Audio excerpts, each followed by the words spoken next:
Well, good morning. Good morning. My name is LB the Realist, and this is Surrealistic Studios, Surreal News, where the real is surreal. My head's kind of cut off. Let me adjust the camera there. There we go. All right, so latest, as you probably gleaned from the title, Elizabeth Warren has ended her presidential campaign. Now, this was already coming. We knew about this yesterday after her campaign came out and said that they are reassessing their campaign. And I believe she's going to have a conference coming up in a little bit here. I'm not going to be able to watch it because I'm at work now, but I will stay on top of this. And the big news of today, well, what everybody's really waiting on is to see where Elizabeth Warren's support is going to go. Now, there's three different ways this can play out. Number one, she can endorse Bernie Sanders and the progressive wing of the party and the movement, and she can try to, consolidate behind progressivism and support Bernie Sanders and help him get up out of this trench, because he's no longer the front runner. He's no longer leading in delegates. He was overtaken by Joe Biden on Super Tuesday, during that Super Tuesday letdown. So everybody's consolidating behind Biden. Amy Klobuchar, Beto O'Rourke, Michael Bloomberg, Pete Buttigieg. Everyone is consolidating behind Joe Biden. They're propping him up, and they're actually, if you ask me, in my opinion, they're doing us, the whole country, and themselves. They're doing everybody a huge disservice by propping up the likes of Joe Biden. He's not supposed to be running for president. I've said in the past that I don't even think he really wants to be president, and it's painfully obvious that he's in cognitive decline, and he does not need to be doing this. Not only does he not need to be doing this, but he's hurting the party. He's hurting our chances to defeat Donald Trump come general election. But Biden supporters, and from the general public, from what I'm noticing, is a lot of other people aren't really noticing that. They're not really putting his cognitive decline on a pedestal the way it should be. They're not talking about it the way they should be talking about it. And it's concerning. It is very concerning. I'm not saying just not only the media, but people on the ground that I've come in contact with, they know about it, but it's not really an issue like it's an issue for Bernie Sanders supporters, say.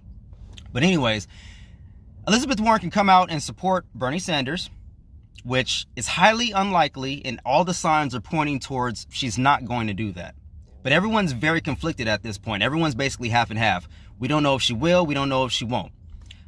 She cannot support Bernie Sanders and actually endorse Joe Biden, just like everyone else did. And she can help consolidate the centrist wing of the party behind Joe Biden, a flawed candidate. Or option number three, she can come out and just endorse no one. She can just end her presidential campaign and be a political coward like she has been doing this whole time.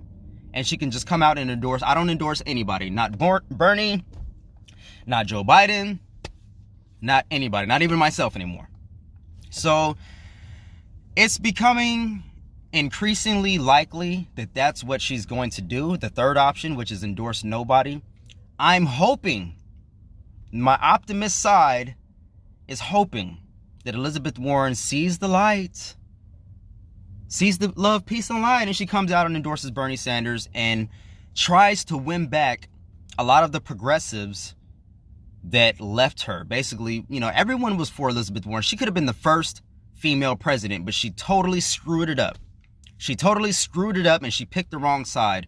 So that's why it's increasingly likely that she's going to go ahead and endorse nobody. But if she does endorse anybody, it's going to be Joe Biden. I hope I'm wrong. I hope my optimistic side is I hope my optimistic side is right, and that she wants to really get behind Bernie Sanders and win back some of the support that she lost over the years. But my pessimist side and my realist side really is saying, yeah, that's not really her thing though. So we're going to see today. Hopefully she comes out and she does the right thing. If she does, I'll come back on a video and I will have a lot more hope for Elizabeth Warren in this movement. I would have hope for her going forward. You know, it would help. It would go a long way to win back a lot of support that she lost. Unfortunately, I think all the signs are pointing towards her either not endorsing anybody or endorsing Biden, because that's where she sees the power at. That's where she sees there's more benefit for her if she endorses Biden versus taking a risk and endorsing Senator Sanders. Now, to us, it's not a risk. We Sanders supporters obviously, painfully obviously know that he is a way more better candidate to go against Donald Trump than Joe Biden. But not everybody is a Sanders supporter. Not everybody sees what we see, and I'm starting to realize that. So let me know what you guys have to say in the comment section down below. Leave me your thoughts. Like this video, share this video, and subscribe. Subscribe, and oh yeah, subscribe. Love, peace, and life, folks. Until next time, I'm out.